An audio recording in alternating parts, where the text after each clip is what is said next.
रत्नागिरी नागपूर राष्ट्रीय महामार्गावर भीषण अपघातात एक जण जागीच ठार। मयत हा मिरज तालुक्यातील मालगावचा। रत्नागिरी नागपूर राष्ट्रीय महामार्गावर एक दुचाकी आणि चारचाकी वाहनाचा आज भीषण अपघात झाल्याची घटना समोर आली आहे। इर्टिगा चारचाकी वाहन आणि सीडी डिलक्स या मोटरसायकलचा मध्यरात्री अपघात झाला असून या अपघातात मोटरसायकल स्वार जमील ताजुद्दीन मुजावर वय वर्ष 29 राहणार मालगाव हा जागीच ठार झालाय। हा अपघात अंकली मिरज रोड शीतल पेट्रोल पंपाजवळ निलजी या ठिकाणी झालाय। अक्षय हरिदास माने हे इर्टिगा वाहनातून कुटुंबासोबत कोल्हापूरहून जुनूनीला जात असताना रॉंग साईडने येणाऱ्या जमील मुजावर यांच्या मोटरसायकलचा समोरासमोर धडक झाली। धडक एवढ्या जोरात होती की मोटरसायकलवर असणारा जमील मुजावर हा जागीच ठार झाला।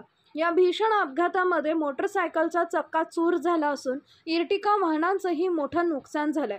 मिरज ग्रामीण पोलीस स्टेशन इथं या अपघाताची नोंद झाली असून पोलीस अधिक तपास करत आहेत।